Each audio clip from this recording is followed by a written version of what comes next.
Buenas tardes a todos. Pues vamos a dar inicio con nuestra sesión del día de hoy. El día de hoy tenemos al doctor Julio César Ledesma Gutiérrez, quien es licenciado en Derecho, licenciado en Psicología, maestro en Psicología Forense, maestro en Criminalística, doctor en Ciencias Forenses, abogado postulante en Derecho Penal, catedrático en diversas facultades y academias policiales en México y otros países de Latinoamérica. Ha colaborado en investigación de alto impacto para diversas fiscalías de justicia de la República Mexicana. Actualmente, presidente del Colegio de Criminólogos del Estado de Guanajuato, así como también experto en materia familiar. Muchísimas gracias, doctor, por encontrarse esta tarde con nosotros. Se queda con ustedes el doctor Julio César Ledesma. Adelante, doctor.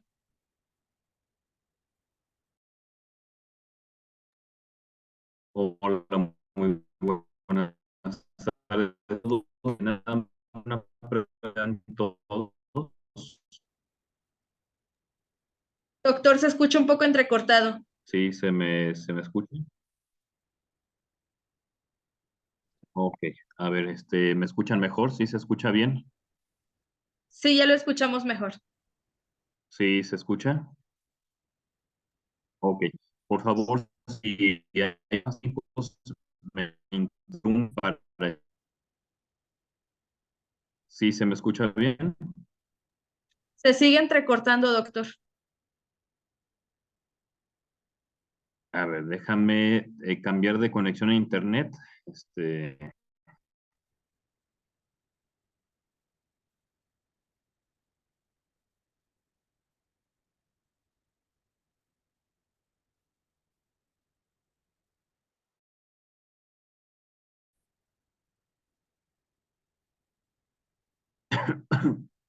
Bien, ¿ya me escuchan mejor? Sí, se escucha bien. Ya lo escuchamos mejor, doctor. Ok, perfecto. Bueno, vamos a arrancar. Muchísimas gracias por la invitación y sobre todo gracias por darse el tiempo para estar en este momento en esta conferencia. Vamos a comenzar pues hablando del tema, ¿verdad? Eh, el día de hoy se me solicitó la colaboración para hablar acerca de lo que es el proceso oral familiar y es importante que el día de hoy analicemos este tema ya que se vienen reformas importantes en esta área. Sabemos que actualmente todas las entidades federativas manejan un área especializada en el derecho familiar. Sin embargo, no todos los códigos estatales manejan un apartado especial para este tema. Eh, Actualmente ya comenzó a regir para algunas entidades lo que es el Código Nacional de Procedimientos Civiles y Familiares. Es una analogía muy parecida a lo que es el Código Nacional de Procedimientos Penales. Honestamente ya hacía falta este tipo de actualización, puesto que al igual que las cuestiones penales, las cuestiones familiares también es algo que desafortunadamente se dan en todo México y yo creo que en todo el mundo, ¿verdad? Temas como la violencia familiar, temas como la disolución de los vínculos matrimoniales, guardas y custodias, pérdidas de las patrias potestades, suspensiones de convivencias, regímenes de convivencias, tutorías, aumentos de pensión, disminución de pensión, es el pan nuestro de cada día. Y las circunstancias no varían mucho de una entidad a otra. Por eso es que era necesario que ya tuviéramos un solo código nacional. Las personas que tenemos práctica en el litigio podemos constatar que a veces tenemos la misma circunstancia, ¿sí? Eh, Ejemplo, una pensión alimenticia. Tenemos la misma circunstancia en Guanajuato que en Colima, ¿sí? O que en Tepic, Nayarit. Es exactamente la misma situación. La única diferencia es que las personas al encontrarse en entidades federativas diversas, pues obviamente tienen leyes diferentes y procesos diferentes y esto venía a obstaculizar el acceso a la justicia. Se los digo, por ejemplo, ¿sí? Eh, yo que soy litigante en el estado de Guanajuato, cuando me toca conocer controversias en otras entidades, por ejemplo Nayarit, veo que el procedimiento es diferente, ¿no? La problemática es la misma, pero el proceso es diferente y eso entorpece, ¿sí? Eh, los juicios, las acciones, procesos que en Guanajuato son válidos, en Nayarit no lo son porque tienen un mecanismo diferente, los emplazamientos. Y entonces esto venía a limitar la justicia familiar. Y digo a limitar porque una realidad que no debemos de pasar desapercibidas en México, pues es que las personas por una cuestión económica tienen necesidad de emigrar a otros estados, ¿sí? Y es muy normal que las personas se casen, por ejemplo, en Jalisco, pero se vayan a vivir a San Luis Potosí, o las personas que una vez separadas se van a vivir a Oaxaca, cuando su lugar de su domicilio conyugal, su domicilio familiar estaba en, en Campeche. Entonces, eh, muchas veces dejamos cabos sueltos en relación a la temática familiar, ¿no? Oye, se fue y no me avisó, se llevó a los niños, no me pasa pensión, lo único que sé es que está trabajando en una empresa, en Silao, Guanajuato, lo único que sé es que se fue a Monterrey, ¿cómo le puedo hacer? Entonces, todo eso era difícil porque a pesar de que existía la colaboración entre juzgados a través de los exhortos, aún así, al tener leyes diferentes, leyes diversas, era complicado. Pero bueno, ahorita en un momento más vamos a tocar el tema de este nuevo Código Nacional de Procedimientos Civiles y Familiares. Ahorita lo que les puedo adelantar es que ya entró en vigor, ¿sí? En algunos estados se va a estar haciendo de manera progresiva y tenemos como tope para poder tener ya en vigor este código en el año 2027, ¿sí? Exactamente el 1 de abril del año 2027, ya todo México tiene que estar bajo las reglas del Código Nacional de Procedimientos Civiles y Familiares. Pero bueno, vamos a abocarnos actualmente a lo que es el sistema de oralidad familiar. Cuando hablamos de un sistema de oralidad, la palabra sistema nos indica un conjunto. ¿Conjunto de qué? En este caso, un conjunto de marcos normativos. Es decir, que la oralidad familiar no se regula en una sola línea, sino que intervienen otras líneas, como lo puede ser el derecho penal, como lo puede ser la Ley General de Víctimas, como lo puede ser la Ley de Acceso a las Mujeres a una Vida Libre de Violencia, como lo puede ser la Declaración Universal de los Derechos Humanos, la Ley de Protección de Derechos de Niñas, Niños y Adolescentes, la Convención Interamericana de los Derechos del Niño, eh, la Convención de Beijing, la Convención Belém do Pará para erradicar, prevenir y sancionar la violencia hacia la mujer, entre el Protocolo Nacional de Actuación para personas que en casos que involucren niñas, niños y adolescentes, y un sinfín de marcos legislativos. Por eso hablamos de un sistema, un conjunto de. ¿Okay? En ese orden de ideas, ya que sabemos que la oralidad familiar se regula en base a sistemas, vamos a vamos a hablar acerca de qué situaciones se tienen que ventilar en un sistema de oralidad familiar. ¿Sí? Eh, las controversias más comunes en este tipo de áreas es desde la disolución de un vínculo matrimonial, que ya sabemos las modalidades, que puede ser por mutuo consentimiento, que puede ser un divorcio sin expresión de causa. Se ventilan casos frecuentes de pensión alimenticia en menores de edad, pensión alimenticia en incapaces, pensión alimenticia en estudiantes menores a 25 años de edad.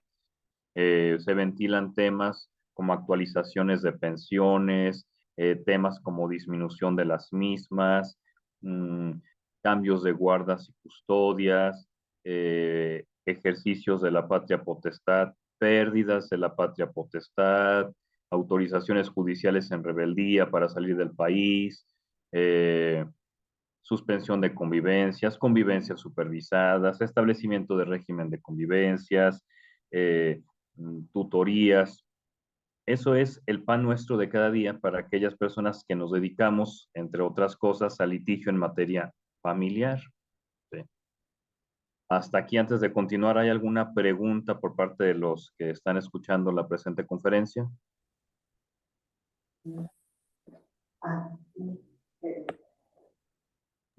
Ninguna, profesor, muchas gracias. ¿Sí? Les agradezco. Entonces, continuando, ¿verdad? Una nota importante que ustedes deben de saber. ¿Sí? ¿Escuché algún ruido? ¿Me quieren interrumpir o tienen activado su audio? Ok, vamos a continuar. Otra de las cosas importantes que debemos de considerar en el sistema de oralidad familiar es las etapas del proceso. Al igual que en muchísimas áreas jurídicas, áreas del derecho, como lo puede ser el derecho mercantil, el derecho penal, incluso el derecho laboral, el derecho de oralidad familiar no es la excepción. Al hablar de no es la excepción, ¿a qué me refiero? De que también en este sistema hablamos de un procedimiento conciliatorio. Es decir, las acciones en materia de oralidad familiar son conciliables y esto se hace a través de la famosa etapa, la famosa fase previa de conciliación. En algunas entidades federativas, como es el caso de Guanajuato, se maneja de oficio, es decir, los jueces al momento de eh, agendar fecha y hora para que se lleve a cabo la audiencia inicial o la audiencia preliminar, en ese mismo auto, en ese mismo instructivo, generan lo que es la hora para la fase previa de conciliación. Invitan a ambas partes pues a que lleguen a un acuerdo a través pues de un experto en mediación. Esto es importante destacarlo porque estadísticamente hablando, en casos de oralidad familiar, más del 85% se logran arreglar a través de la conciliación. ¿Sí? Obviamente, las partes intervinientes hacen su parte. Los abogados también debemos estar preparados para saber en qué momento debemos de convencer a nuestro representado de que lo más idóneo, lo más conveniente, pues es llegar a un acuerdo conciliatorio, ¿verdad? En pro de una economía procesal, en pro de un menos desgaste en el procedimiento, e inclusive en la defensa de sus intereses. Por ejemplo, eh, a mí me ha tocado resolver situaciones, sobre todo el tema de pensiones alimenticias, donde mi cliente no está conforme con lo que, con lo que la parte está pidiendo, ¿sí? Sabes que la contraparte pide el 20% de tus percepciones ordinarias y extraordinarias y mi cliente no le parece justo. Sin embargo, un servidor, conociendo los criterios judiciales, le digo, tenemos que aceptarlo porque si nos vamos a la fase inicial, si llegamos ante la comparecencia del juez, el juez de una medida cautelar, en base a mi experiencia y a lo que yo he vivido en este tribunal en particular, el juez te va a condenar al 40%. Entonces, vamos a arreglarnos, ¿no? Sé que no estás de acuerdo, pero pues estoy aquí para defender tus intereses, ¿sí? Ya, si después de esta información tú decides aún así subirte al estrado, pues adelante, ¿verdad? Pero sobre aviso no hay engaño. También es importante, eh, hablando en este sentido, de conocer cuáles son los criterios que imperan en los diversos tribunales donde se ventilan temas familiares. Eh, por ejemplo, no es lo mismo el criterio de los jueces cuando litigamos un asunto en Guanajuato, donde quizás el criterio de los jueces es que por un niño vamos a dar una pensión de el 20-25% de tus ingresos. El criterio que utilizan a lo mejor en Chiapas, ¿no? Donde las situaciones económicas cambian y a lo mejor el juez va a hacer una retención menor.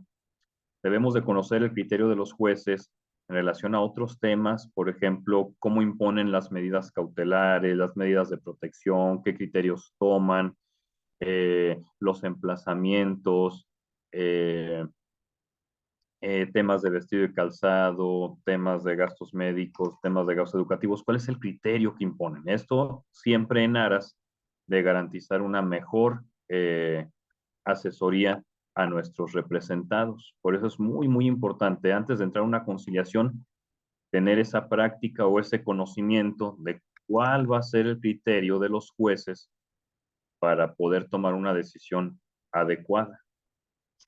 ¿Hasta aquí algún comentario o alguna observación?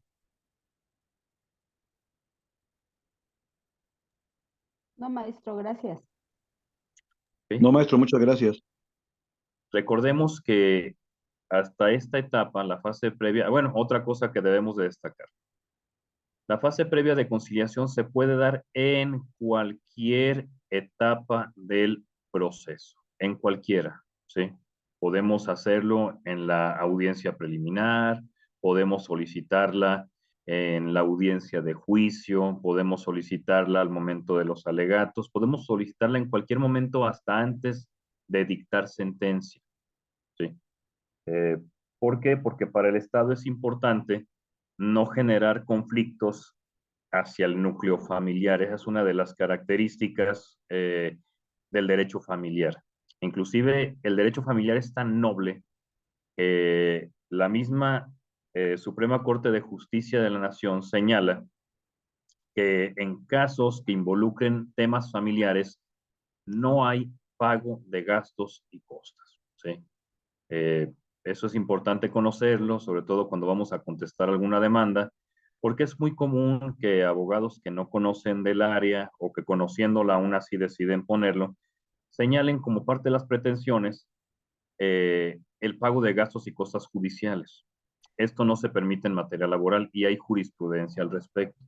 Entonces, en ese sentido, cuando hagamos nuestras contestaciones, pues simplemente decimos, ¿no? En relación a la prestación marcada como inciso F, relativa a pago de gastos y cosas judiciales, eh, señalamos que la parte actora no tiene ninguna legitimación para poder solicitar dicha pretensión, toda vez que, número uno, pues mi comportamiento no ha dado lugar a esa controversia. Y número dos, la Suprema Corte de Justicia de la Nación señala que en contiendas del orden familiar no hay pago de gastos y costas. ¿Okay? Precisamente para no quebrantar más de lo que ya está quebrantado el orden familiar. ¿Sí? Bien. Posteriormente a este conocimiento de la fase previa de conciliación, tenemos las audiencias iniciales o las audiencias preliminares. ¿Qué se va a dirimir en una audiencia preliminar? Lo que se va a dirimir en una audiencia preliminar son el establecimiento de la litis, es decir, que ya quede bien encuadrado, bien especificado qué es lo que vas a pedir, ¿sí? Que lo digas de viva voz, porque recordemos que estamos en un sistema oral, ¿sí? Si bien presentamos por escrito nuestra demanda, nuestras pretensiones, nuestras excepciones y defensas, ¿sí? Es importante destacar que tenemos que volverlo a sostener, pero ya en una audiencia. Después de que se hace el establecimiento de la litis, de qué es lo que se pretende pelear, ¿sí? En ese momento también las personas se pueden detractar, ¿sí? Si podemos decir, señoría, en la demanda inicial, yo solicité una medida cautelar de alimentos, pedí una disolución del vínculo matrimonial, pedí la pérdida de la patria potestad, pero me retracto de esta última, ya no quiero pelear la pérdida de la patria potestad. Entonces el juez dice, ok, sí, en la fase escrita lo pusiste como parte de tus pretensiones, pero en la fase oral te desististe y estás en todo tu derecho, ¿sí? Ya una vez que se da el golpe del mallete y que ya quedaron bien establecidas las pretensiones, las acciones legales, ahora se va a dar el uso de la voz a la parte demandada, a la parte de reo. ¿Ya? Y, perdón, escuché ahí un sonidito. ¿Quieren hacer alguna pregunta? No, maestro, por error se les abre el micrófono. Ah, ok, perdón. Entonces, bueno, regresando al punto. Se van a establecer las excepciones y defensas. En excepciones y defensas ustedes pueden interponer todas las que gusten, ¿sí? No hay un límite, no hay alguna ley que establezca particularmente cuáles excepciones y defensas pueden poner, ¿sí? Pueden ser tan amplias como la doctrina les ha enseñado o tan amplias como las que la propia realidad les esté proporcionando. ¿A qué me refiero con una y con otra? Las que la doctrina me indica, pues voy a poner la falta de acción y carencia de derecho. Voy a poner la non mutati libelli. Voy a poner la falta de legitimación activa, ¿sí? Voy a poner la sine actione legis, que son eh, excepciones y defensas que vienen en los libros que nos enseñaron en la universidad. Sin embargo, hay otras excepciones y defensas que si bien no vienen en los libros, pero aún así se pueden oponer, ¿sí? Porque la realidad me las está generando. Ejemplo, vengo a poner como excepción pago realizado. Es decir, yo ya le pagué a la persona lo que me está reclamando, ¿sí? Eso pudiera ser una excepción que la realidad me está señalando, ¿no? Y todas aquellas a las que mi imaginación me den, ¿sí? Después de que se plantean las excepciones y defensas, de que ya quedaron bien encuadradas y establecidas las acciones y las pretensiones, ahora se va a pasar a la revisión de convenios. El mismo juez va a preguntarle a través del secretario a las partes si ya han llegado a algún convenio en la fase previa de conciliación, ¿sí? Si la respuesta es positiva, entonces el juez va a mandar llamar al conciliador, que generalmente es personal del Centro Estatal de Justicia Alternativa de los diversos estados, y entonces van a dar lectura al convenio que se realizó y con eso se ratifica y se pone fin a la contienda. Es importante destacarlo la cuestión de la ratificación. Recordemos que un convenio no tiene validez mientras no sea ratificado ante la presencia de la autoridad judicial, es decir, frente al juez. Entonces, aquí todavía es una oportunidad que tienen las partes de decir, sabes que ya lo pensé bien y siempre no. Casi no sucede cuando las personas están bien asesoradas. Cuando las personas están mal asesoradas y les toca una defensa muy pusilánime, una representación muy paupérrima, muy inexperta, a veces los abogados novatos es lo que realizan, ¿no? Ay, ¿sabe qué? Me acabo de informar y creo que hicimos mal el convenio, pero como todavía no lo ratificamos, pues desborradas, como dicen los niños, ¿no? Y bueno, pues es válido, es completamente válido, aunque el juez se te va a quedar viendo como que, ay, compadrito, sí, nos hiciste agotar una fase y después retractar. Pero bueno, es importante que conozcan que podemos retractarnos antes de la ratificación. Ahora bien, después de que se hace esta ratificación de convenio, bueno, que se pregunta si hay un convenio por sancionar o ratificar. En caso negativo, entonces pasamos a la siguiente etapa, que es eh, la revisión de las medidas cautelares. Esta parte también es muy importante detenernos. En materia familiar, también podemos pedir tantas medidas cautelares o provisionales como nuestra imaginación y las necesidades de nuestros clientes lo requieran. Los casos más frecuentes de medidas cautelares, pues es la principal medida cautelar de alimentos provisionales. Es decir, en lo que dura el juicio, necesitamos que establezcas una cuota a pagar por esa situación de pensión alimenticia. Esa es la más común. Posteriormente tenemos la medida cautelar de separación de cuerpos. Eso es muy común cuando las personas siguen viviendo en el mismo domicilio, pero ya hay cuestiones de violencia familiar y la mujer no se quiere salir. Estoy hablando en términos de femenino porque es lo más común. Y el hombre dice, no, no me voy a salir porque es mi casa, vete tú. La mujer en estado de indefensión dice, no tengo a dónde irme, tengo 3 niños, el que es el violento es él, entonces voy a solicitar una separación de cuerpos. En lo que dura la contienda, pues que él se vaya de la casa, ¿sí? Se puede solicitar a través de una medida cautelar. Otro ejemplo de medida cautelar, ¿sí? La orden de restricción, ¿sí? Señoría, esta persona es muy violenta, solicito que no se me acerque, ¿sí? Porque tengo temor fundado. Aquí es muy importante, ¿sí? Que fundamentemos nuestra petición en la ley de acceso a las mujeres a una vida libre de violencia, ¿sí? Aún cuando estemos representando los derechos de un varón. Ah, caray, ¿cómo? O sea, si voy a representar a Juan y voy a citar la, la ley de acceso a las mujeres, ¿cómo está eso? Bien sencillo, bajo el principio de equidad entre las partes, ¿sí? Y con fundamento en el artículo 1 y artículo 4 constitucional, ¿sí? Es decir, si bien es una ley diseñada para mujeres, no hay un óbice judicial, no hay un óbice jurídico, un obstáculo jurídico para que no se me aplique a mi persona. Entonces, si están cayendo los mismos hechos, también voy a solicitar como varón una orden de restricción. Y esto es más común de lo que nos imaginamos, ¿sí? Eh, Desafortunadamente, ya hoy en día vemos que también hay muchas mujeres que son violentas, ¿sí? Los contextos actuales las orillan a ser violentas, a veces hasta exceden en esa violencia al hombre, ¿sí? Entonces, es justificable que también el hombre pueda pedir una medida de protección, ¿sí? También es importante destacar eh, que podemos pedir otro tipo de medidas, por ejemplo, la restitución de domicilio, ¿ok?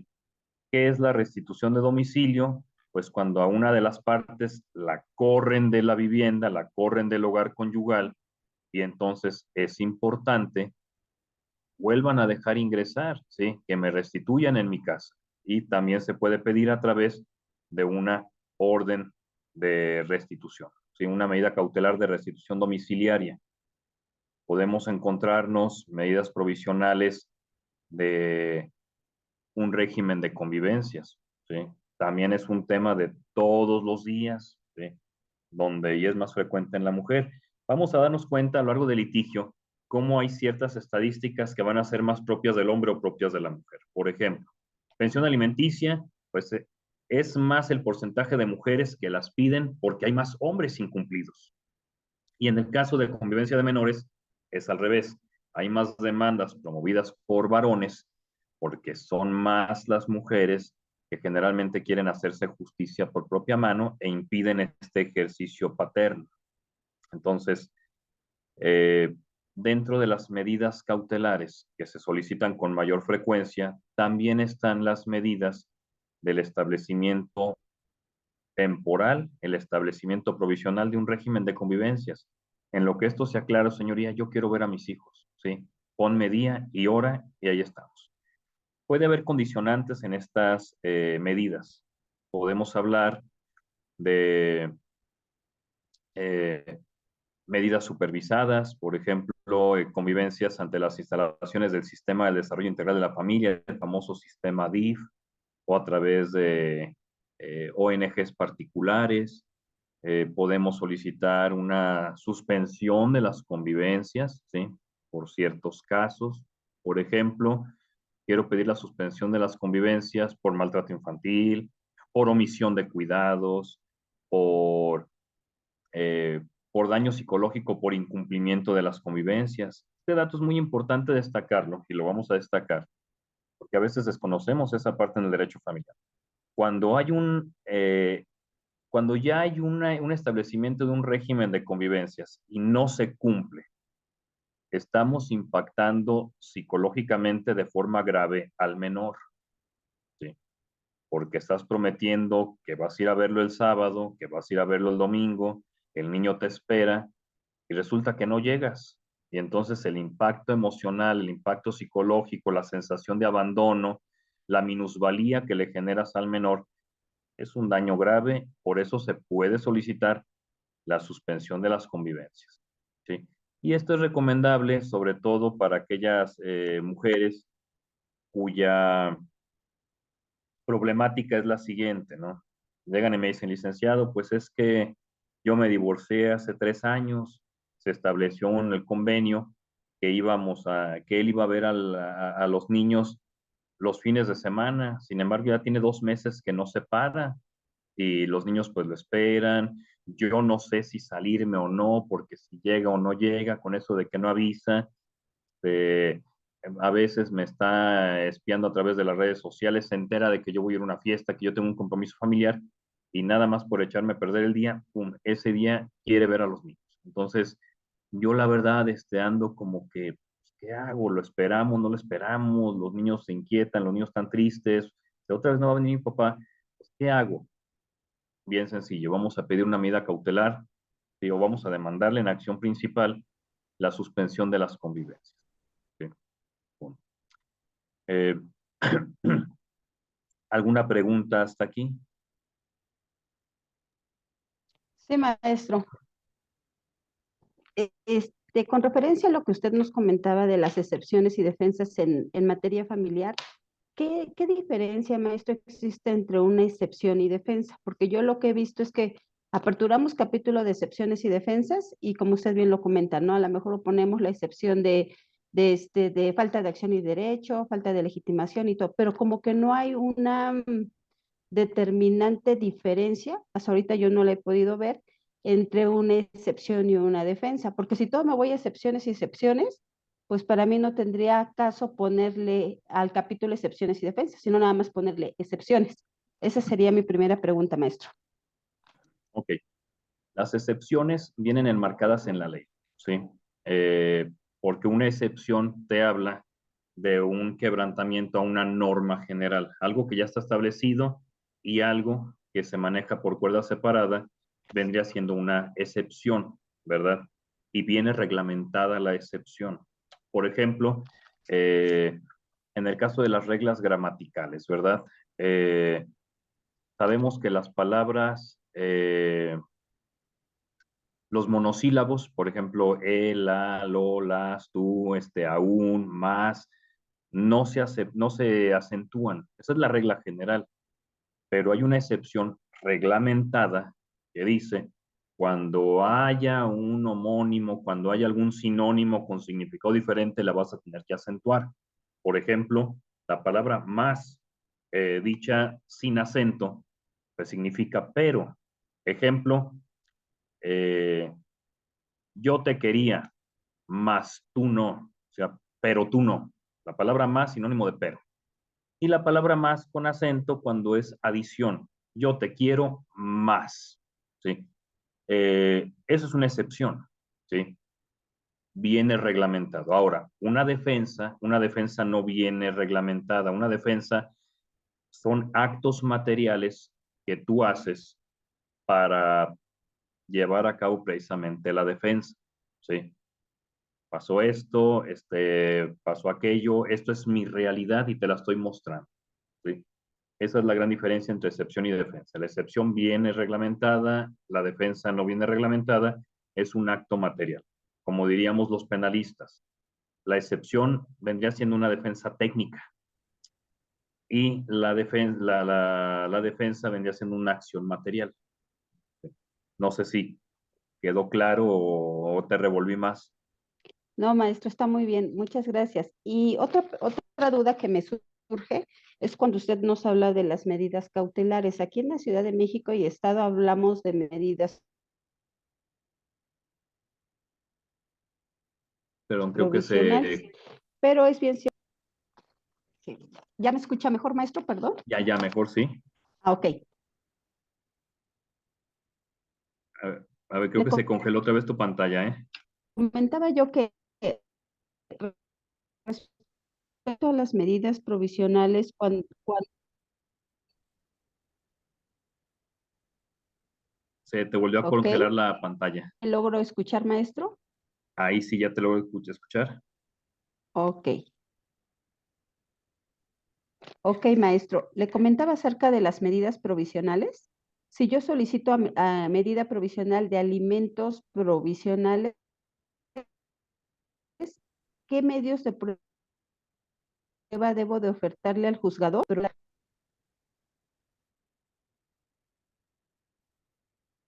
Ok, a ver, yo sé, te cortó, pero creo que sí alcancé a escuchar lo básico. ¿Sí, sí me escuchas? Sí Ok, lo escucho, maestro. sí. Se deben de ofertar todos los medios de prueba que se tengan al alcance, ¿eh? También dependiendo de qué tipo de medidas vas a ofertar. Por ejemplo, si voy a, eh, solicitar una medida provisional de alimentos, pues puedo, si la persona está bajo una nómina, pues puedo solicitar que se gire oficio a la fuente de trabajo para que informe las percepciones ordinarias y extraordinarias, y eso lo ofrezco como medio de prueba. Si estamos hablando de un tema de violencia familiar en el cual quieres solicitar una orden de protección, basta con que narres los elementos de violencia, o bien, si está en tus manos, señalar, por ejemplo, alguna documental, por ejemplo, el número de la carpeta de investigación que se inició ante la unidad de delitos contra la mujer o protección al infante, se debe de anexar, o bien citar el interés superior del menor y siempre aclarando, esto es muy importante lo que les voy a indicar, cuando no tengamos elementos probatorios materiales, vamos a utilizar la siguiente frase: bajo protesta de decir la verdad. Su señoría, bajo protesta de decir la verdad, te señalo que fulano me ha golpeado en varias ocasiones, que fulano le dio una cachetada al niño, que fulano hizo esto, que fulano hizo aquello, que fulano me amenaza constantemente con llevarse a los niños a otro país y que nunca los voy a ver. Lo anterior, reitero, bajo protesta de decir la verdad. Entonces, con eso, como el Poder Judicial es una autoridad de buena fe, tiene que creerte. Dice, bueno, yo te creo, porque tú me estás diciendo que bajo protesta decir verdad y yo te lo voy a dar por cierto. Si tu contraparte demuestra lo contrario, entonces vas a caer en el delito de falsedad ante declaraciones judiciales. Pero mientras no vaya eso, yo te voy a creer porque estás protestando conducirte con la verdad y yo soy una institución de buena fe. Gracias, maestro. De nada. Bien, continuamos. Entonces, eso en relación a las medidas cautelares, podemos pedir muchísimas medidas, podemos pedir pensión alimenticia, podemos pedir establecimiento de un régimen de convivencias, podemos pedir una separación de cuerpos, podemos pedir una restitución al hogar, podemos solicitar guarda y custodia provisional, podemos solicitar suspensión de convivencias, podemos incluso solicitarle al juez que tome ciertas medidas para que las personas no puedan mover su patrimonio, ¿sí? Por ejemplo, señoría, ha amenazado con vender la casa si yo le lo demando, entonces solicito que gire su oficio al registro público de la propiedad para que le congele para que no pueda hacer movimientos, ¿sí? Otros casos no tan comunes, pero que sí me ha tocado conocer, es decir, señoría, pues esta persona ha amenazado que si lo demando por alimentos, que mejor prefiere irse a Estados Unidos, que al cabo tiene pasaporte y tiene su green card. Entonces, ¿qué es lo que hace el juez? Ante ese panorama, solicito que me entregue el pasaporte y voy a dar un aviso migratorio a la Secretaría de Relaciones Exteriores para que este cuate no me lo dejen salir. Sí. Perdón, ¿alguien quería preguntar otra cosa? Veo ahí En clase. Son solo un tema. Perdón, no le escuché muy bien. Continúe, doctor, por favor, se les abre el micrófono. Ah, ok, perdón. Sí. Entonces, otro, por ejemplo, tema, ese sí es bastante común, donde las personas dicen, oye, abogado, yo quiero llevarme a mi niño de vacaciones a Disneylandia, ¿sí? Que tenemos unos parientes en Canadá y queremos ir en invierno a verlos, pero el papá no me quiere dar el permiso para sacarle el pasaporte sin justificación. Entonces, ¿qué hacemos? Solicitamos medida cautelar al juez, de que el juez de manera provisional nos conceda ese permiso, el famoso permiso en rebeldía, ¿sí? Y hay muchísimos casos de solicitud de medidas que podemos invocar, ¿sí? Pero tanto como las necesidades de nuestros clientes lo requieran, tanto como mi imaginación me conceda, ¿sí? Bien, también es importante en materia familiar, otra cosa que hay que destacar es el ofrecimiento de pruebas, ¿sí? En ese sentido, sí debemos de analizar la legislación de cada entidad federativa, porque lo que en una entidad se autoriza, en otras pueden autorizarse. Por ejemplo, En Guanajuato, ya desde hace muchísimo tiempo, no se acepta la prueba presuncional legal humana, no se acepta la instrumental de actuaciones, no se aceptan los careos, no se aceptan las confrontaciones, no se aceptan los testigos innominados, no se acepta testimonio sobreabundante. Entonces ahí sí hay que abocarnos a lo que nuestras propias legislaciones nos conceden. Y bueno, reiteramos, es muy importante que las pruebas se oferten desde el escrito de demanda. A diferencia de la materia civil, por ejemplo, donde las pruebas se ofrecen en otro periodo, en otro momento procesal, en materia familiar no, se tienen que ofrecer desde el inicio. Entonces es muy importante que hagamos conciencia a nuestros clientes que para tener éxito en una contienda familiar es importante que ya tengamos todas las pruebas.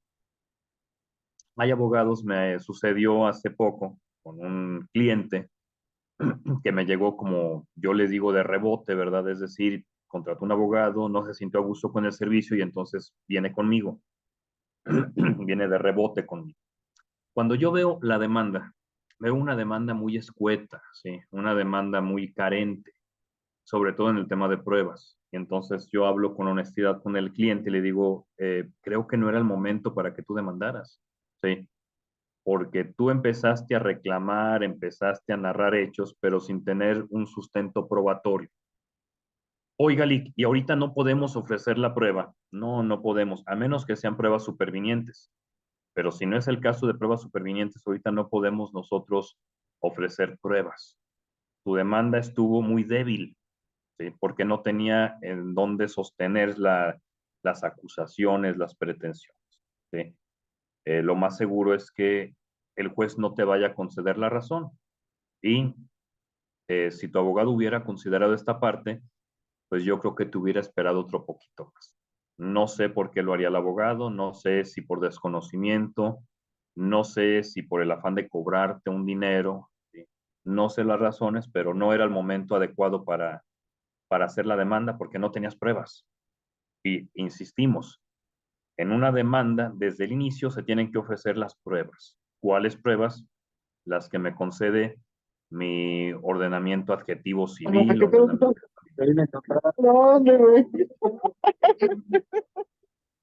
Perdón, creo que a alguien más se le activó el audio nuevamente. Bien, continuamos. Entonces, sí es muy importante esta situación, ya llevar las pruebas desde el inicio. Hay pruebas que vamos a tener a la mano, ¿no? Por ejemplo, cuento con el acta de nacimiento, cuento con el acta de matrimonio, cuento con el recibo de pago, pero hay pruebas que sé que existen, pero no las tengo a la mano. Si, por ejemplo, híjole, es que sí tengo mi certificado de estudios, pero lo tengo extraviado, no lo encuentro, ya lo solicité a la Secretaría de Educación Pública, pero pues va a tardar tiempo en dármelo. ¿Ahí qué hago? Ahí lo que hacemos es anunciar la prueba bajo ese nombre, ¿sí? Ofrezco como pruebas de mi intención la documental consistente en mi acta de nacimiento. Esa la ofrezco porque la tengo. Asimismo, anuncio a su señoría como prueba mi certificado de preparatoria, ¿sí? El cual, bajo protesta de decir verdad, señalo que no lo tengo a la mano, pero que ya lo solicité para que una vez que me llegue, usted me lo acepte. Entonces, lo tengo que manejar de esa manera. Anuncio como prueba de mi intención esta, que te la voy a traer posteriormente y me la vas a aceptar, ¿sí? Cuando tú anuncias una prueba, sí te la pueden admitir posterior, pero tienes que anunciarla, aunque no la ofrezcas. Ahora bien, ¿cuáles son los medios de prueba más comunes que se manejan en temas familiares? Documentales públicas, partidas de nacimiento, partida de matrimonio, partidas de defunción, entre otras.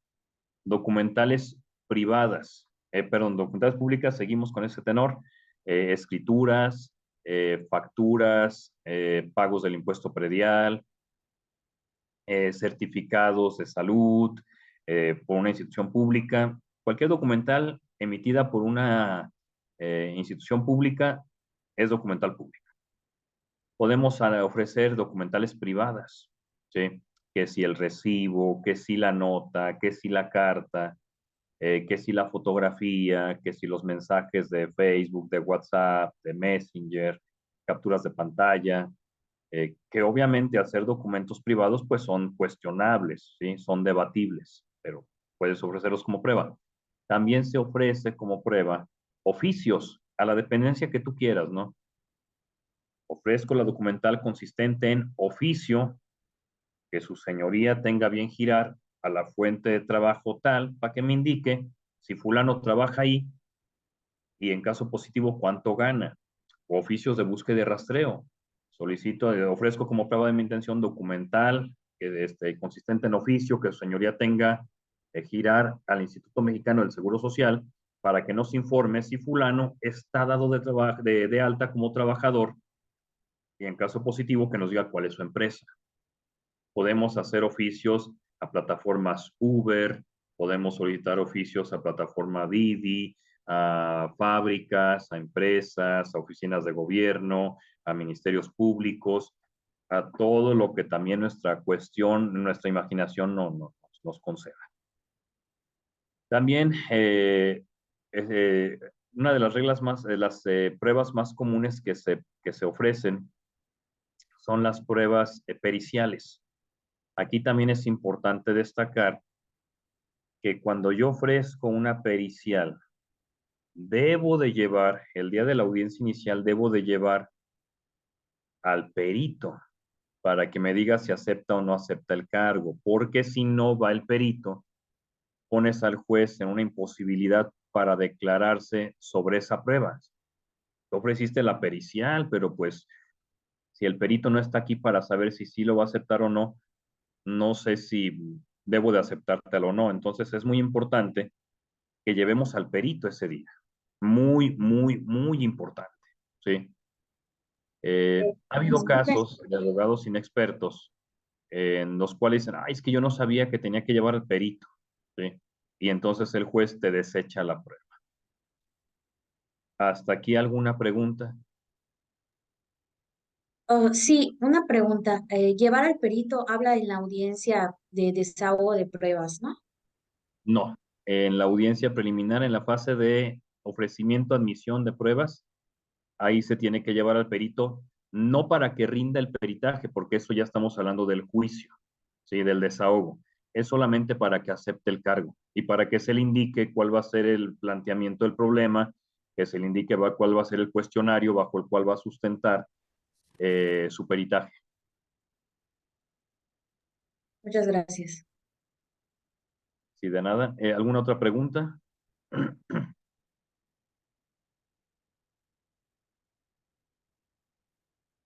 Bien, continuamos. Ya una vez que se ventilan, estamos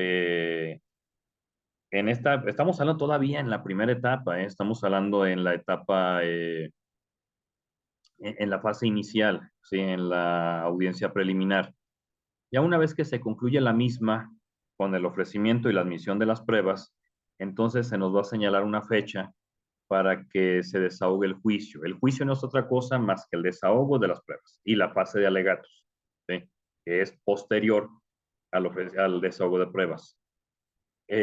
Cuando son pruebas documentales, pues se van a desahogar, dada su propia y especial naturaleza en el caso de documentos públicos. En el caso de documentos privados, se van a poner a la vista de las partes y van a poder objetar lo que quieran objetar, ¿sí? Y el juez al final, pues le va a dar una valoración.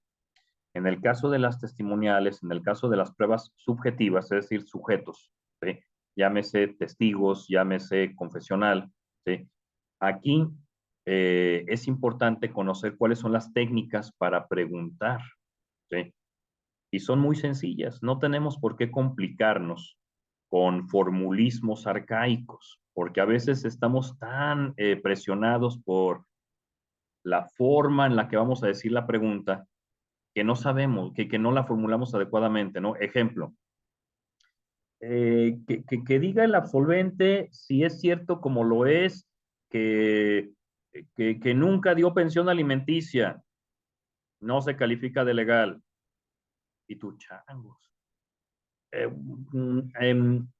Que diga el absolvente si es cierto que no cumplió con la pensión alimenticia, no se califica de legal. Y ya empezamos a sudar, ¿verdad? Que diga el absolvente si es cierto como lo es, que, que nunca se hizo responsable de los gastos de alimentos, se desecha. Entonces tú, changos, ¿cómo le hago? Que te complicaste por el formulismo. Bien sencillo, ¿sí? Hay que saber ciertas reglas, obviamente, ¿no? Por ejemplo, pues no puedes preguntar nada en sentido negativo, ¿sí? Pero olvídate de esa faramalla de que diga el absolvente. No, no, no. Olvídate de eso. Vamos a decir, señor Juan, ¿cómo está? Buenas tardes. Soy Eliseo Ledesma. Le voy a hacer una serie de preguntas. Por favor, siga las instrucciones, señoría. Si algo no le entiende, me lo hace saber, por favor. ¿Estamos de acuerdo? Sí. Muy bien. Señor Juan, usted ha incumplido con la pensión alimenticia, ¿verdad? Fíjense bien cómo lo digo. Usted ha incumplido. Yo nunca dije usted no cumple. Usted ha incumplido, ¿verdad? Y siempre estoy afirmando, ¿verdad que sí? Oiga, señor Juan Pérez, ¿verdad que usted le pega a sus hijos? Oiga, señor Juan Pérez, ¿verdad que usted en una ocasión castigó a su hijo mayor de iniciales ABC, bañándolo a manguerazos con agua fría? ¿Verdad que sí? ¿Verdad que usted es violento? ¿Verdad que usted estuvo en tratamiento para las drogas? ¿Verdad que usted estuvo en un grupo de alcohólicos anónimos? ¿Verdad que usted fue procesado en el año 2017 por el delito de abuso sexual en perjuicio de una menor de edad? ¿Verdad que usted es esto? ¿Verdad que usted aquello? ¿Verdad que usted hizo? ¿Verdad que usted omitió? ¿Verdad que usted incumplió? Sí es cierto, ¿verdad? ¿Sí? Esas son preguntas. Si se fijan, no hay mucho tecnicismo en esto, ¿sí? Y ustedes se van a sentir más relajados. No hay necesidad de que diga el absolvente. Y en la testimonial es exactamente igual. No hay necesidad de este formulismo viejo de la década de los 80, ¿sí? De tiempos de don Celestino Porte Petit, donde teníamos que decir que diga el testigo si sabe y le consta, que diga el testigo la razón de su dicho. No, no, no, no. Misma situación. Don Pedro, buenas tardes, ¿cómo está? Pedro Arturo, ¿gusta que le llame Pedro o se siente más a gusto que le llame Arturo? Pedro, está bien, muy bien, don Pedro, le voy a hacer una serie de preguntas, por favor, contesta con toda la verdad, si algo no le entiende, me lo hace saber. Oiga, don Pedro, ¿usted conoce a Juan y a Juana? Sí, sí las conozco. ¿Y por qué las conoce, don Pedro? Ah, son vecinos míos. Muy bien. Oiga, don Pedro, ¿y hace cuánto tiempo usted tiene de conocerlas? No, pues yo tengo 5 años. Ah, muy bien. ¿Y hay amistad con ellos, don Pedro? No, pues no. Oiga, don Pedro, algo que tengo que me queda duda. Si no son sus amigos, ¿por qué usted vino aquí? Vino, ¿quién se lo pidió? No, me lo pidió Juan. O sea que si alguna persona le pide a usted el apoyo, usted se lo da y pierde su día laboral. Bueno, no, pero es que Juan, pues sí, o sea, no es mi amigo, es mi compañero de trabajo. O sea, yo estoy expresándome libremente, ¿verdad? Sí. Eh, Oiga, don Juan, don Pedro, ¿usted sabe si entre Juan y Juana tienen hijos? Sí. ¿Los conoce? Sí. ¿Sabe sus nombres? Sí.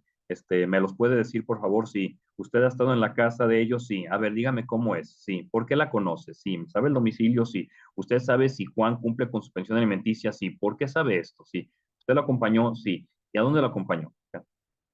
Es un interrogatorio libre. Esto es muy importante que lo conozcan porque, reitero, eh, cuando queremos emplear formulismos, a veces hacemos un interrogatorio muy cuadrado, muy desgastante, ni nos van a entender, ni siquiera nosotros nos vamos a entender y, eh, y no vamos a obtener el resultado deseado. A mí en lo particular me encanta la forma abierta de hacer los interrogatorios y los contrainterrogatorios porque me es muy fácil detectar mentiras, ¿no? Y porque entro en ese grado de confianza con el testigo. Oiga, don Juan, una pregunta, porque bueno, ya lo escuchamos aquí todos los del tribunal, esto, aquello. A ver, especifíqueme, por favor. A ver, acláreme esa parte que yo no lo entendí, ¿sí? Y lo mismo hago con los peritos, ¿sí? Lo mismo hago, con cualquier otro ofrecimiento de prueba personal. ¿Sí? ¿Hasta aquí alguna pregunta?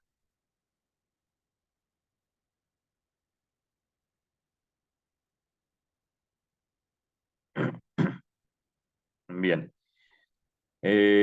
Posteriormente a esta etapa, se cierra la etapa de juicio con los famosos alegatos, ¿sí?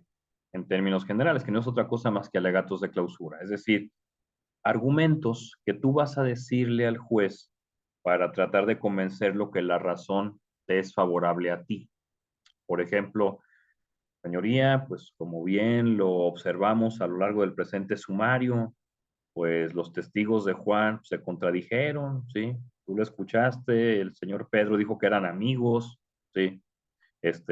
Y dijo que nada le constaba, ni siquiera nos supo describir la vivienda. Además, bajo el principio de que el que afirma está obligado a probar, pues vemos que la parte actora o la parte demandada, pues no logra probar absolutamente nada, ¿sí? Por lo tanto, cayeron en evidentes contradicciones, por lo tanto, consideramos que la razón nos asiste a nosotros, señoría. Por lo tanto, pues no se le debe de conceder las acciones pretendidas a la parte actora. ¿Es cuánto? Eso es un alegato, ¿sí? Argumentos después de conocer el desarrollo del juicio. Y finalmente viene la fase de la sentencia, donde el juez dice, bueno, ya los escuché a ustedes, ya escuché las pruebas, ya las valoré, y entonces voy a determinar una sentencia, ¿verdad? Puede ser absolviendo a la parte reo de las pretensiones de la actora o condenando al pago, ¿sí? Condenando a las prestaciones. Y de esa manera se concluye todo lo que es un proceso en materia de oralidad familiar. También es importante destacar, y eso se me pasó, lo debí de haber hecho al inicio, que en toda controversia del orden familiar también van a intervenir, aparte de la parte actora y la parte demandada, y aparte del juez, obviamente, van a tener participación un representante del Ministerio Público y un representante de la Procuraduría de Protección de Derechos de Niños, Niñas y Adolescentes para verificar que no se vulneren derechos de los infantes y que en todo momento se esté garantizando el interés superior del menor. A mí garantízame que el niño va a estar bien, que se le están respetando sus derechos y no hay problema, ¿sí? Para eso va a tener dos representantes, Ministerio Público y Procurador de los Derechos del Menor, en todas las controversias, ¿sí? Sobre todo en aquellas que atañen directamente los intereses del niño, por ejemplo, cambio de guarda y custodia, ¿sí? Que inclusive en ese tipo de contiendas se va a practicar la famosa audiencia de escucha de menores, donde el menor va a expresarse libremente, sin la presencia de sus papás, si se quiere ir con melón o se quiere ir con sandía, o qué le hace melón o qué le hace sandía, ¿verdad? Bien, creo que con esto concluimos los aspectos básicos del sistema de oralidad familiar. Vamos a hacer a dar un espacio para preguntas que pudieran tener o que quieran compartirnos algún caso práctico. Con todo gusto vamos a utilizar este espacio.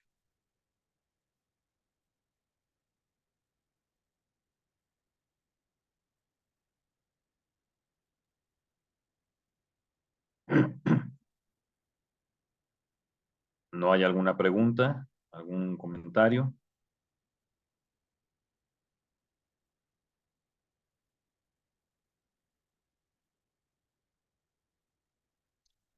Bien, vamos a hablar también acerca de lo que es el principio del interés superior del menor. Destaquemos que actualmente a nivel universal, a nivel internacional, los derechos del menor están por encima de cualquier otro grupo social. Por lo tanto, todas las instancias, todas las autoridades, siempre que van a resolver algo, tienen que dejar bien en claro que están sosteniendo sus decisiones garantizando el interés superior del menor, lo más que se pueda garantizar el bienestar del niño, ¿sí? Y en este orden de ideas, también es destacable señalar el famoso principio de mínima intervención, también conocido como el principio de mínima injerencia. ¿En qué consiste el principio de mínima intervención o de mínima injerencia? Consiste en que debemos de procurar, en la medida de la posibilidad, el molestar lo menos que se pueda a un niño. No podemos ir, juez, y que vuelva a venir, juez, y que lo vuelva a declarar, juez, y que se le vuelva a escuchar, y juez, otra vez con el psicólogo, y juez, otra vez a evaluación. No, bajo el principio de mínima intervención solicito que ya no se le moleste. Sí. Es algo muy utilizado, sobre todo cuando vamos a someter a un niño a una evaluación psicológica. Sabemos que ambas partes tienen derecho a ofrecer su psicólogo, porque ambos lo quieren evaluar. Y obviamente el perito, que no debería de ser así, pero lo es, siempre va a inclinar la balanza a favor del quien lo contrata. Entonces, eh, si el niño es evaluado 2 veces con el psicólogo Juan y con el psicólogo Pedro, con el psicólogo Juan va a salir lo que al psicólogo le ordenaron, ¿no? Quiero que establezcas que el niño está maltratado por la mamá, que el niño le tiene miedo a la mamá y que va a estar mejor con su papá, que la mamá está loca. Y el psicólogo Pedro va a hacer lo mismo. Quiero que digas que el loco es el papá, que el agresivo es el papá y que el niño está mal cuidado con el papá, ¿sí? Entonces, los jueces, a petición de las partes o a veces ex oficio, porque acuérdense que en materia de, también es una situación que deben de conocer, en materia de oralidad familiar existe la suplencia de la queja, ¿sí? Cuando se trata de representar intereses de menores. Es decir, el juez de manera, bajo el principio de convencionalidad, bajo el principio ex oficio, va a señalar lo que él considere que es mejor para el infante. Entonces, en ese orden de ideas dice, bajo el principio de mínima injerencia, no voy a permitir que el niño sea evaluado 2 veces. Cítenlo, pónganse de acuerdo, Juan y Pedro, peritos, pónganse de acuerdo para que en un solo día ambos estén en la misma día y hora y lugar evaluando al niño. Y quiero que lo graben, bajo el permiso y consentimiento informado de los papás. Y listo. ¿Sí? Eh, ¿Hasta aquí alguna pregunta con respecto a esta última información vertida?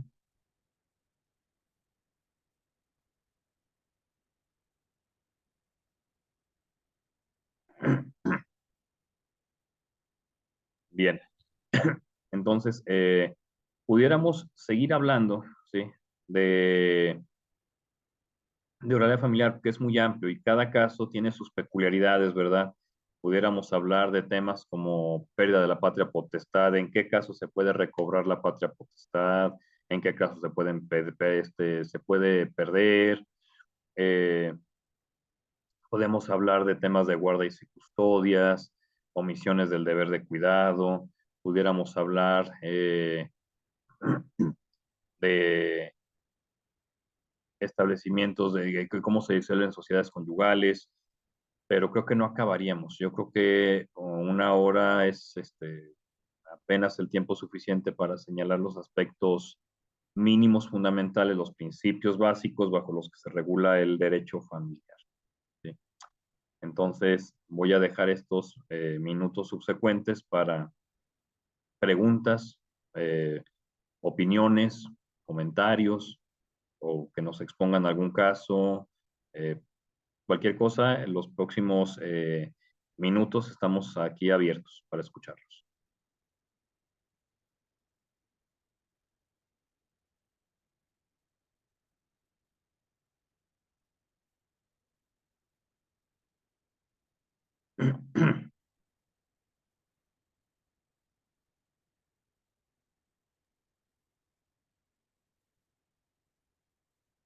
¿No hay alguna pregunta, chicos?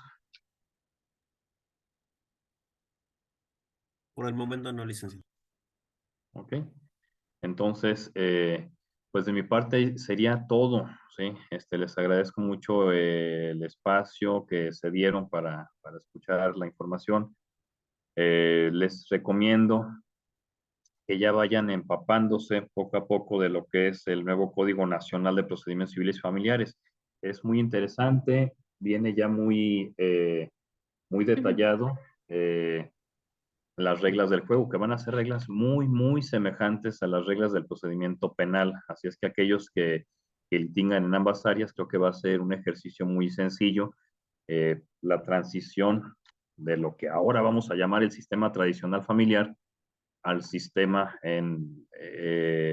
familiar actual, ¿sí? Entonces, si no hay más opiniones o comentarios, pues me despido de ustedes. Que tengan muy bonita tarde. Muchísimas Gracias, Mick, gracias, igualmente. maestro, por habernos acompañado esta tarde, por estar con nosotros y compartirnos estos conocimientos tan valiosos, sobre todo ahora con el nuevo sistema que se va a estar implementando ya próximamente, arrancando en Ciudad de México y posteriormente ya entrando en vigor en varios estados. Pues muchísimas gracias a todos ustedes por acompañarnos en esta tarde. Por ahí nos comentan que creo que es un sistema que nos va a garantizar la certeza jurídica, nos dice Eduardo Esteban Jiménez. Claro que sí. Muchísimas gracias a todos. Solamente nos resta agradecer a todos ustedes por estar esta tarde con nosotros. A nombre del director general, el doctor Anatolio González Emigdio, y de todo el grupo que conforma Facultad Libre de Derecho de Guanajuato, les agradecemos el haber estado con nosotros el día de hoy. Y sobre todo a usted, doctor Julio César, como siempre es un gusto tenerlo en este panel. Y a todos ustedes los seguimos invitando a que por ahí nos regalen un like en la página de Facebook. Estén muy atentos, el día de mañana van a salir las nuevas convocatorias de nuestro último mes de diciembre. Por ahí van a estar saliendo ya las convocatorias de lo que es el diplomado de perito evaluador de bienes muebles e inmuebles. Vamos a tener también por ahí el diplomado de documentos cuestionados.